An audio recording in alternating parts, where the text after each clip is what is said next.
Good morning, নমস্কার, আদাব। আর আজকের আমার টপিকটা একটু ডিফারেন্ট। আজকে আমার টপিক হচ্ছে every garden need some kind of pruning, cutting and clipping. যে কোনো রকম পার্কে আপনি দেখতে পাবেন যে যখন আগাছা জন্মে যায়, জঙ্গল গ্রাস গজিয়ে যায়, তখন সময়ের সঙ্গে সঙ্গে it needs to be pruned, clipped, cleaned, cut. Extra যা কিছু প্ল্যান্টস থাকে, ঘাস থাকে, সেগুলোকে কাটার খুবই প্রয়োজন হয়ে পড়ে। সেরকমই সমস্ত গার্ডেনে কিছু ছোট গাছ থাকে, কিছু বড় গাছ থাকে, সেগুলোকেও কাটা এবং ক্লিপ করা খুবই প্রয়োজন।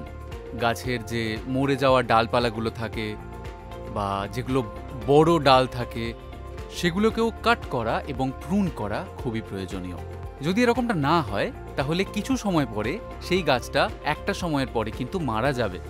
একইভাবে দেখতে গেলে in every team, in every company, in every zone, সেখানেও কিন্তু প্রুনিং খুব গুরুত্বপূর্ণ জিনিস। প্রুনিং বলতে এখানে আমি কি বলতে চাইছি, যখন আপনি মিটিংয়ে আসেন এবং মিটিংয়ে আপনার সামনে যখন প্রেজেন্টেশন হয়, যেমন ধরা যাক যে গত 2 বছর ধরে কোম্পানির কীরকম কি অগ্রগতি, কীরকম কি সেলস হয়েছে, কার পারফরমেন্স কীরকম, সেখানে আমরা কিছু মানুষকে সবসময় দেখতে পাই যারা সবসময় নিচে রয়েছে, always bottom of the team, সবসময়। এটা কি প্র্যাকটিক্যালি সম্ভব যে একটা টিমের মধ্যে যখন সবাই ভালো কাজ করছে সেখানে তারা নিচেই রয়ে গেছে? সো যে গুড লিডার হবে সে রেগুলার বেসিসে সেই সমস্ত মানুষগুলোকে পিন পয়েন্ট করতে থাকবে, বলতে থাকবে, ক্রিটিসাইজ করতে থাকবে, সবার সামনে বলবে যে তোমার পারফরমেন্স খুবই খারাপ যাচ্ছে, নতুন প্রোডাক্টের সেলস খারাপ যাচ্ছে, আপনার ওয়ার্কিং খুব খারাপ, আপনার গ্রোথ খুব খারাপ, আপনার রেজাল্ট খুব খারাপ আসছে।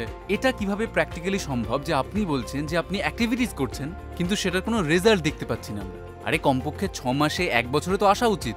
যদি এটা হচ্ছে না, they are need to be pinpointed. তাদেরকে ফিনান্সিয়াল ফাইন দেওয়া হতে পারে, তাদের ট্রান্সফার হতে পারে, বা তাদেরকে কোনো ট্রেনিংয়ে পাঠানো হতে পারে। সে আপনি ম্যানেজার হন, এরিয়া ম্যানেজার হন, রিজিয়নাল ম্যানেজার হন বা মেডিকেল র্যাপ হন। এটা আমাদের কোম্পানিতে প্রতিনিয়ত হয়ে চলেছে। অ্যান্ড 1% বা 2% মতো মানুষ they are asked to leave the company, কারণ তাদেরকে বহুবার বলা সত্ত্বেও দে আর নট ইমপ্রুভিং। আসলে এই জিনিসটাকে আমরা বলি প্রুনিং। যদি আপনি প্রত্যেকটা কোয়ার্টারলি মিটিংয়ে বা 6 মাস অন্তর মিটিংয়ে বা লাগাতার মিটিংয়ে আপনি এটা বলতে থাকেন এবং প্রুন করতে থাকেন, সেক্ষেত্রে আপনার পুরো টিমটা হয়ে যাবে শার্প এবং সেটা ফোকাসড থাকবে। কেন?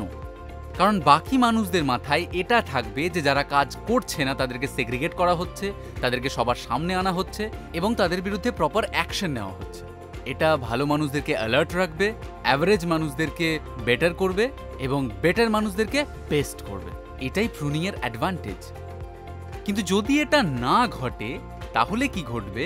ওয়ান ফাইন ডে এত বেশি গোলমাল দেখা দেবে, এত গোলমালের সিচুয়েশন তৈরি হবে, তখন আমাদের একটা ডিপ সার্জারির প্রয়োজন পড়বে, যেটা জাস্ট হ্যাপনিং রাইট নাও। এবং আপনি দেখতে পাচ্ছেন এই যে চোখের সামনে, তা সেটা ডিপটি হোক, সেটা রিজনাল ম্যানেজার হোক, এরিয়া ম্যানেজার হোক বা কিছু medical rep, they are asked to leave the company. কেন? কারণ বিগত কিছু বছরে আমাদের বেশ কিছু senior managers they were not working. তারা তাদের ইমেজ রক্ষা করতেই ব্যস্ত ছিল, তারা একটা পপুলারিটি কন্টেস্টে ব্যস্ত ছিল, সবাইকে এটাই দেখানোর চেষ্টা করছিল যে না না আমরা তো খুব ভালো কাজ করছি। কিন্তু এই যে খুব ভালো কাজ করছি, এই ভালো কাজটা এরা কিন্তু নিজেদের টাকা নষ্ট করে করছিল না, কোম্পানির টাকা নষ্ট করে করছিল। আর এই কারণেই কোম্পানিতে বহুদিন প্রুনিং হয়নি। এবং কেন হয়নি সেটারও একটা কারণ আছে, কারণ হেড অফিস এদেরকে দীর্ঘদিন ধরে কোনো প্রুনিং, কাটিং, ক্লিপিং করেনি। আর সেটা আমরা কিভাবে করব? কখনো কখনো আমার এখানে এরকম মনে হয় যে ম্যানকাইন্ডের ভেতরে কিছু সিনিয়র ম্যানেজার্স ভাবে যে দে আর বিগার দ্যান দ্য কোম্পানি। তাদের ইগো অনেকটাই বেড়ে গেছে, যেটাকে কমানো খুবই প্রয়োজনীয় জিনিস। তারা এটা ভাবতে শুরু করেছে যে তারা যেটা করছে সেটাই একমাত্র সঠিক কাজ, তারা তো কখনো ভুল কাজ করতেই পারে না। এবং some of them they have reacted at the head office এমনভাবে যে স্যার আপনি আমাকে সন্দেহ করছেন, স্যার আপনি আমার কাজের ব্যাপারে প্রশ্ন করছেন, আপনি আমার জুনিয়রদেরকে জিজ্ঞাসা করে নিন স্যার আমি তো প্রচণ্ড হার্ডওয়ার্কিং। এমনকি তারা এটাও পছন্দ করে না যে somebody from the head office বা কোনো সিনিয়র পার্সন তাদের এরিয়াতে গিয়ে খোঁজ খবর নিক যে কাজকর্ম কীরকম চলছে, সব ঠিকঠাক আছে কিনা। তারা এটা পছন্দই করে না। তারা শুধু এই জিনিসটাই চায় যে সব কিছু যেন তাদের দ্বারাই হোক। Every feedback should go to the head office through them. তারা বলা যায় তাদের এরিয়াতে একরকমের আইসোলেটেড আইল্যান্ড তৈরি করার চেষ্টা করছে, যেটা হেড অফিসের অ্যাপ্রোচের বাইরে। তাদের কাজটা পরিষ্কার নয়। এবং আমি বিশ্বাস করি যে anybody who is not transparent, right, তার এরিয়াতে, ইন হিজ এরিয়া, সেখানে অলওয়েজ কোনো না কোনো ম্যানিপুলেশন হচ্ছে, কোনো না কোনো কারাপশন হচ্ছে, সেটা ডেফিনেটলি হবে, হতেই হবে। কারণ যখন মানুষ একটু পাওয়ারফুল হয়ে যায়, ইনফ্যাক্ট এটা আমার প্রবলেম নয়, এটা ওয়ার্ল্ড প্রবলেম, মানুষের কাছে যত বেশি পাওয়ার থাকবে সে তত বেশি করাপ্ট হয়ে যাবে। ক্ষমতাই মানুষকে ক্রমশ করাপশনের দিকে এগিয়ে নিয়ে যায়। এটাই তো হওয়া উচিত নয়। They should always be transparent. কারণ আপনার এরিয়াতে কোম্পানি পলিসি ভালোভাবে চলছে, আপনি ভালো কাজ করছেন, আপনার জুনিয়র্সরা গ্রো করছে এবং আপনি কোনো ডিক্টেটর টাইপের ম্যানেজার নন, তাহলে আপনি শুধু শুধু ভয় পাচ্ছেন কেন?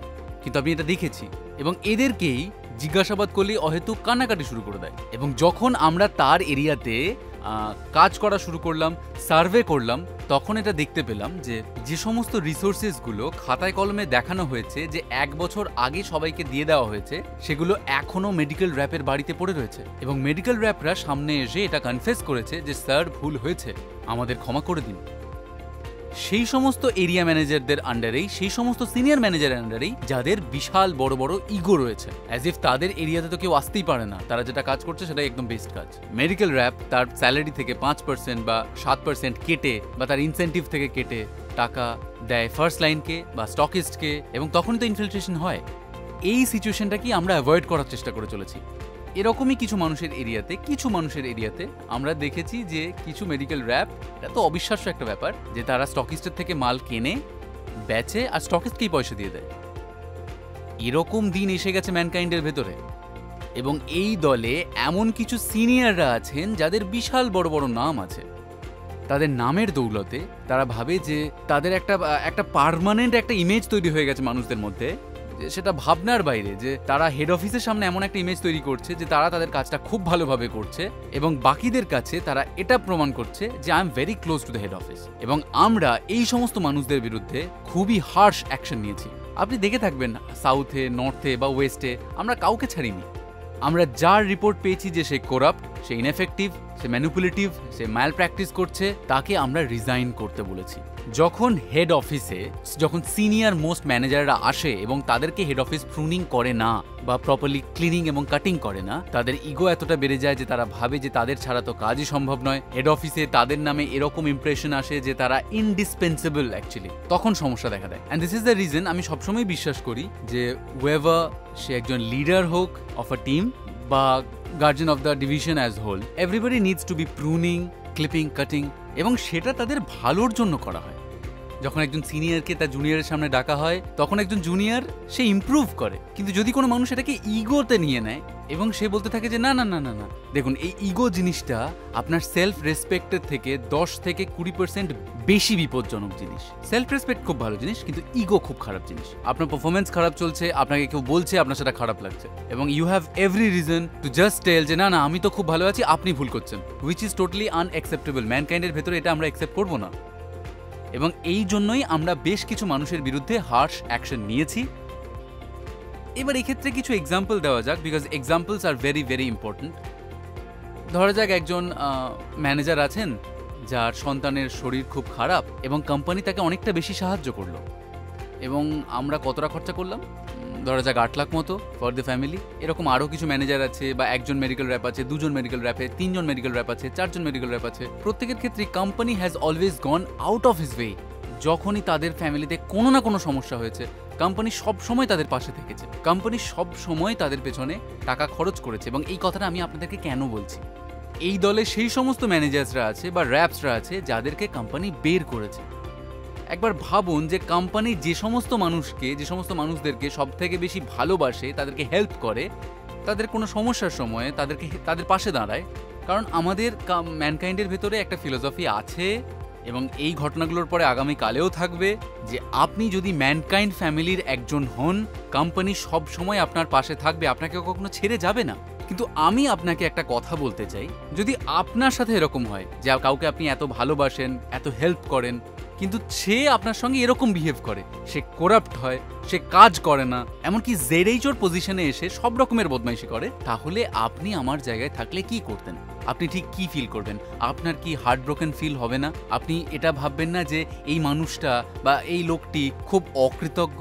স্যার, আমি কোনো রকম এক্সাজারেট করছি না, নিজের আত্মীয়রাও করে না, কোনো রিলেটিভস এটাকে মানে না যে আপনি যখন ক্রাইসিসের সময় তাকে হেল্প করলেন অথচ কাজের সময় সে আপনার পাশে এলো না। কিন্তু এটা মনে রাখবেন যে ম্যানকাইন্ড সবসময় এরকমই থাকবে, এই মাত্র 10-15% মানুষদের জন্য আমরা আমাদের ফিলোসফি চেঞ্জ করব না। কিন্তু আমি এই সমস্ত ম্যানেজারের কথা বলছি যে এরা এত তাড়াতাড়ি সবকিছু ভুলে যায় যে তারা সেই কোম্পানিতে কাজ করছে যে কোম্পানি তাদের আপন করে রাখে, এবং তারপরে তারা আস্তে আস্তে করাপ্ট হয়ে যায়। তার পেছনে একটা কারণ আছে, কারণ তারা এটা ভাবতে শুরু করে হয়তো যে company is stupid, company is too soft. কেউ কেউ তো এরকমও বলে যে স্যার আমাদের কোম্পানিতে না স্যার শুধুমাত্র অ্যাক্টিভিটি করতে হবে স্যার, আমরা কোনো রেজাল্ট নিয়ে কোনো রকম কোনো কথা বলবো না, আমরা নতুন প্রোডাক্টের গ্রোথ নিয়ে কোনো কথা বলবো না। স্যার আপনি ঠিক কোন পৃথিবীতে বাস করেন? আপনি আমাদের কোম্পানিতে 1 বছর 2 বছর 3 বছর ধরে কাজ করছেন এবং আপনি এক্সপেক্ট করছেন যে আমি আপনাকে এটাও জিজ্ঞাসা করব না যে আপনার গ্রোথ কেমন চলছে, আপনার পিসিপিএম কিরকম চলছে, আপনার নতুন প্রোডাক্ট কেমন চলছে। আপনি ঠিক কোন দুনিয়ায় বাস করেন একটু বলুন আমাকে, প্লিজ একটু বলবেন। এটা আমি আপনাকে প্রশ্ন করতে চাই যে এটা কিভাবে সম্ভব যে আমি আপনাকে এটাও জিজ্ঞাসা করতে পারবো না। আই ডোন্ট নো, কিছু ম্যানেজার্স কোম্পানির ভেতরে এরকম ধারণা বানিয়ে নিয়েছে যে আমরা শুধু কাজ করব, রেজাল্টের কোনো চিন্তা আমরা করব না। এবার আপনারা বুঝতে পারবেন, বিকজ নাও এনিবডি যার নেগেটিভ গ্রোথ আসছে অনবরত, মানে যার গ্রোথ নেগেটিভই ক্রমাগত আসছে, আমরা তাদেরকে আর কোনো রকম কোনো ফরেন ট্রিপে পাঠাবো না। তাদের ক্যাশ রিওয়ার্ডস, মেডেলস সব শেষ।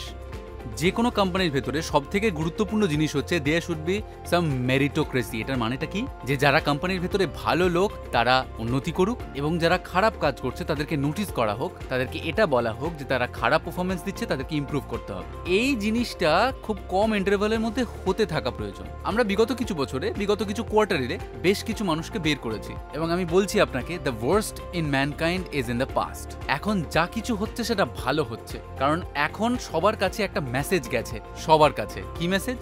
যে আপনি যে পোস্টেই থাকুন না কেন, আপনার যত বড়ই নাম হোক না কেন, আপনি নামের দৌলতেই বেঁচে থাকুন না কেন, আপনার ডেজিগনেশনই যত বড় হোক না কেন, যাই হোক না কেন, আপনি যদি এরকম একটা ফলস ইমেজ তৈরি করার চেষ্টা করছেন, সেক্ষেত্রে আপনার চাকরি যাবেই। কারণ আপনি একটা ব্যাড প্র্যাকটিসের মধ্যে দিয়ে যাচ্ছেন, খারাপ কাজ করছেন, ফলে যা কিছু হতে পারে। আর এতে অ্যাডভান্টেজটা কি হবে? যে সমস্ত মানুষ যারা কাজ করছে, যারা ভালো কাজ করছে, তারা চার্জড হবে, তারা মোটিভেটেড হবে। আর ভয় কারা পাবে? যারা এখনো ভুল প্র্যাকটিসের মধ্যে দিয়ে যাচ্ছে। So my request to everybody is again, যদি আপনি এখনো আমাদের সামনে এসে এটা কনফেস করেন যে স্যার আমাদের এটা ভুল হয়েছে, আপনি নিজের দোষ স্বীকার করেন, সেক্ষেত্রে we can still forgive you. কিন্তু যদি আমরা ধরতে পারি, তাহলে বন্ধু আপনি যেই হন না কেন, you will lose your job. আমি সে ব্যাপারে কথা দিচ্ছি, আপনি কোনো রকম ভুল প্র্যাকটিসের মধ্যে থাকলেই সেটা হবে। আপনি আমার থেকে পারলে লিখে নিতে পারেন এই ব্যাপারটা, এটা একদমই ভুলবেন না। আর এটা হচ্ছে কারণ আজকে দাঁড়িয়ে আমি প্রচুর মেল পাচ্ছি, ফোন পাচ্ছি, হোয়াটসঅ্যাপ পাচ্ছি যে স্যার ভুল হয়ে গেছে, আমি বিগত 15 বছর ম্যানকাইন্ডকে দিয়েছি, 20 বছর ম্যানকাইন্ডকে দিয়েছি। না স্যার, ম্যানকাইন্ড আপনাকে দিয়েছে, কারণ আমরা এখন সেই সমস্ত মানুষগুলোকে ধরছি। We have hired a external agency here, এবং আপনি খুব তাড়াতাড়ি লিস্ট পেতে চলেছেন। আপনি খুব তাড়াতাড়ি পাবেন, এই ভিডিওটার আগেই আপনারা পেয়ে যাবেন যে approximately we have found out lot of managers, lot of medical reps যারা বিভিন্ন রকম সাইড বিজনেস করছে মেডিকেল শপকে সঙ্গে নিয়ে। এই লিস্টটাও আপনারা খুব তাড়াতাড়ি পেতে চলেছেন। সো মাই রিকোয়েস্ট ইজ, তারা তো বাইরে যাবেই, তাদের জন্য কোনো জায়গা নেই। সে আপনি টপ ম্যানেজার হন বা টপ মেডিকেল র্যাপ হন, আপনি যদি সাইড বিজনেস করেন, আপনি একটাই কাজ করুন, আপনি বিজনেস করুন। আপনাকে কোনোভাবেই ম্যানকাইন্ডে রাখা সম্ভব নয়, কারণ এখন আমাদের কাছে, আমি আবারও বলছি স্যার, যে আমরা আর টলারেট করতে পারবো না। Either you are suppose to be absolutely Mankindian, যেটা আপনাদের থেকে আমি এক্সপেক্ট করি, ইউ শুড বি ড্রিভেন, আপনি হার্ডওয়ার্কিং হন, আর না হলে আপনি অন্য কোনো কাজ খুঁজে নিতে পারেন। বেশিরভাগ সময় একজন লিডার একটা কনফিউশন ফেস করে। সে বলে যে স্যার আমি খুব কনফিউজ যে এনাকে নিয়ে আমি কি করব। তো তাকে 3টে প্রশ্ন করো। প্রথম কোয়েশ্চেন, এই যে যার ব্যাপারে আপনি কথা বলছেন যে আপনার জুনিয়র, সে কি RM, সে কি এরিয়া ম্যানেজার, নাকি সে মেডিকেল র্যাপ? তার গত 3 বছরে বা 2 বছরে what is his performance? Number 1, প্রথম প্রশ্ন এটা। দ্বিতীয় প্রশ্ন, এটা জানার চেষ্টা করুন যে তার মধ্যে কতটা ট্যালেন্ট আছে আর কতটা ড্রাইভ আছে তার পাস্ট এক্সপিরিয়েন্সের উপরে ভিত্তি করে। And third question you should ask, যে সেই মানুষটি তাকে আগামী 2 বছরে কোথায় দেখতে পাচ্ছে। যদি অ্যান্সারটা এটা হয় যে আগামী 2 বছরে সে সম্পূর্ণ ঠিক হয়ে যাবে, তার খুব ভালো কাজ করবে, ইটস ফাইন, নো কনফিউশন, সে থাকতে পারবে ম্যানকাইন্ডে। কিন্তু যদি আপনি নিজেই বুঝতে পারেন, আপনার ভেতর থেকেই উত্তরটা আসে যে এই লোকটা কাজ করার যোগ্য নয়, এরকমই থাকবে, বিগত 20 বার এটা প্রমিস করেছে, এর গ্রোথ বিগত 2 বছরে নেগেটিভেই চলছে, কাজ করে না, মিথ্যে কথা বলে, আমি ওকে ট্রেনিংয়েও পাঠিয়েছি, আমি এর আগেও ওকে বকাঝকা করেছি, মিটিংয়ের মধ্যে এসে এর আগে 5-6 বার বকেছি, কিন্তু he is not improving, then the absolute answer is no, there is no future in mankind for him. So please আপনারা এটা ফলো করুন, and you will always be successful. এটা কখনো ভুলবেন না যে অ্যাজ এ লিডার আপনি যদি এরিয়া ম্যানেজার হন, আপনার পারফরমেন্স ডিপেন্ড করছে আপনার জুনিয়রদের উপরে, মেডিকেল র্যাপদের উপরে। যদি আপনি জেডএম হন তাহলে আপনার পারফরমেন্স ডিপেন্ড করছে আরএমদের উপরে, এবং আপনি যদি আরএম হন তাহলে আপনার পারফরমেন্স ডিপেন্ড করছে জেডএমদের উপরে। এটা একটা সাইক্লিক্যাল প্রসেস। যদি আপনার জেডএম স্ট্রং, আপনি স্ট্রং। যদি আপনার আরএম স্ট্রং হয় তাহলে আপনার জেডএমও স্ট্রং হবে। তার মানে যদি আপনার জুনিয়ররা হচ্ছে স্ট্রং, ড্রিভেন, ট্যালেন্টেড, লার্নিং, সবসময় গ্রো করছে, তখন আপনিও গ্রো করবেন। And start pruning, cutting, clipping continuously in your team. যারা খারাপ পারফর্ম করছে তাদেরকে বলুন, and before that you should clip and cut your own ego, যেটা আপনার ভেতরে বড্ড বেশিভাবে মাথাচাড়া দিয়েছে সেটাকে কম করুন। আমি শিওর যে যদি আপনি এটা ফলো করেন then the sky is the limit. প্রচুর প্রোগ্রেস করবেন আপনারা, কারণ আগামী কয়েক মাস বা বছরে আমরা অনেক মেডিকেল র্যাপ, অনেক ম্যানেজারদেরকে ডাকতে চলেছি ফর প্রোগ্রাম আপগ্রেড, যার আন্ডারে আমরা তাদেরকে ম্যানেজমেন্ট ট্রেনিং দেব, because we want our Mankindians to replace these corrupt people. All the best, thank you so much and good night, see you, bye by.